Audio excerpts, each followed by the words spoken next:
أعوذ بالله من الشيطان الرجيم. بسم الله الرحمن الرحيم. ولا تقولوا لمن يقتل في سبيل الله أموات بل أحياء ولكن لا تشعرون. صدق الله العظيم. اور خدا کی راہ کے شہیدوں کو مردہ نہ کہو بلکہ وہ زندہ ہیں لیکن تم نہیں سمجھتے۔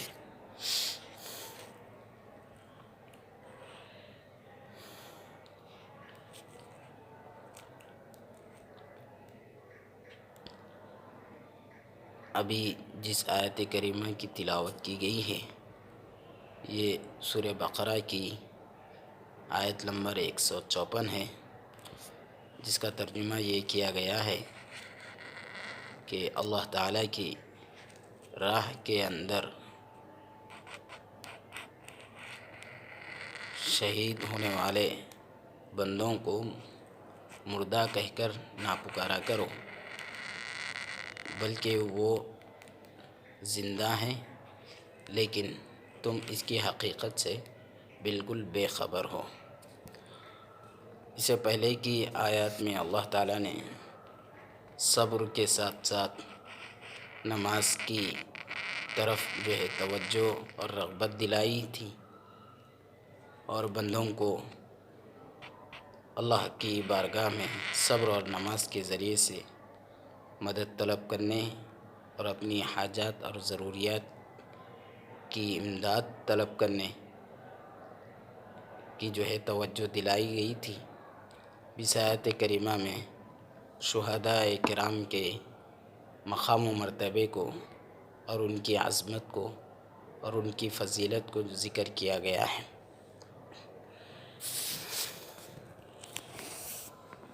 چونکہ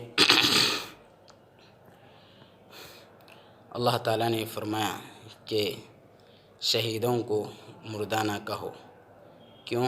اس لیے کہ وہ ایسی زندگی میں ہیں جسے تم سمجھ نہیں سکتے۔ انہیں اللہ کی طرف سے حیات برزخی حاصل ہے اور وہ وہاں اللہ کے پاس روزیاں پا رہے ہیں۔ احادیث مبارکہ میں شہداء کرام کا بہت بڑا مقام و مرتبہ ذکر کیا گیا ہے۔ نمونے کے طور پر ایک حدیث آپ کے سامنے نقل کی جاتی ہے، صحیح مسلم شریف میں ہے کہ شہداء کرام کی روحیں سبز رنگ کے پرندوں کے قالب میں یعنی شکل میں ہوا کرتے ہیں اور جنت میں جس جگہ چاہے چرتی پھرتی ہیں، پھر ان قندیلوں میں آ کر بیٹھ جاتی ہیں جو عرش کے نیچے لٹک رہی ہیں۔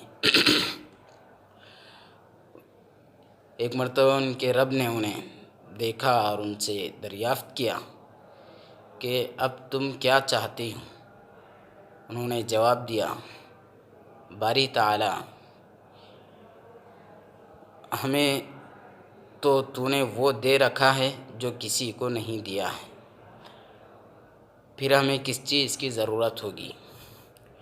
ان سے پھر یہی سوال ہوا دوبارہ، تو انہوں نے پھر جواب ویسے ہی دیا جیسے پہلے دیا تھا۔ تو پھر کہا کہ جو ہے روح کہتی ہے کہ ہم تو چاہتے ہیں کہ آپ ہمیں دوبارہ دنیا میں واپس بھیج دیجئے تاکہ ہم آپ کی راہ میں پھر جنگ کریں، پھر شہید ہو کر آپ کے پاس لوٹ کر آئیں اور شہادت کا اس سے بڑا دگنا درجہ ہم حاصل کریں۔ اللہ جل جلالہ نے فرمایا کہ یہ ہرگز ایسا نہیں ہو سکتا، یہ تو میں تقدیر میں لکھ چکا ہوں کہ کوئی بھی مرنے کے بعد دنیا کی طرف پلٹ کر نہیں جا سکے گا۔ تو اس سے اس بات کا اندازہ لگایا جا سکتا ہے کہ اللہ تعالیٰ کے نزدیک شہداء کرام کا کتنا بڑا درجہ بڑھا ہوا ہے، اور ان کا ٹھکانہ عرش کے نیچے ہے، اور وہ جنت کے باغات اور محلات اور جنت کی مختلف نعمتوں سے وہ لطف اندوز ہوتے ہیں۔ دنیا سے انسان ختم ہو کر عام طور پر اس کی مٹی کے اندر اس کی ہڈی پسلیاں اور جسم کا ایک ایک حصہ جو ہے سڑ اور گل جاتا ہے، وہ عام مردے ہوا کرتے ہیں۔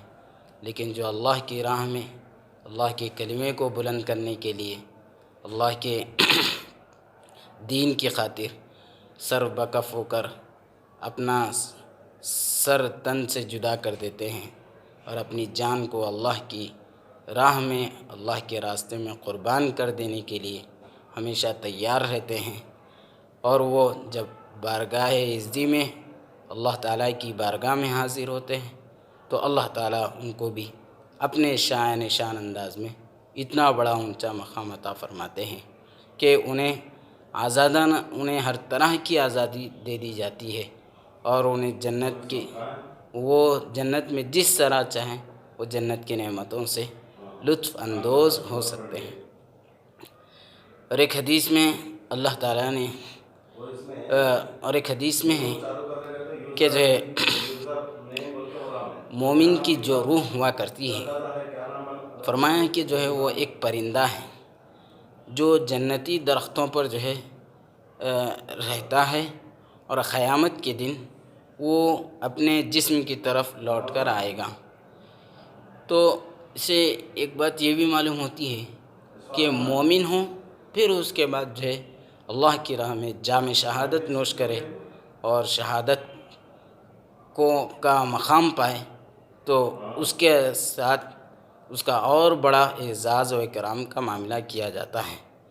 لیکن پھر بھی شہید جو ہوتا ہے اور ایمان والا ہو کر اللہ کی راہ میں اپنی جان کو قربان کرتا ہے، اور تو ایسے مومن بندے کے لیے اللہ کی طرف سے ایک طرح کی عظیم شرافت، کرامت اور عزت اور عظمت کا معاملہ اس کے ساتھ کیا جاتا ہے۔ یہی آیت کا خلاصہ بیان کیا گیا ہے۔ اللہ پاک سے دعا ہے کہ اللہ تعالی ہمیں بھی خاتمہ بالخیر نصیب فرمائیں،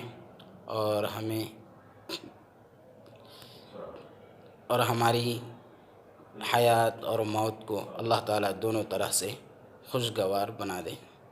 وآخر دعوانا الحمد للہ۔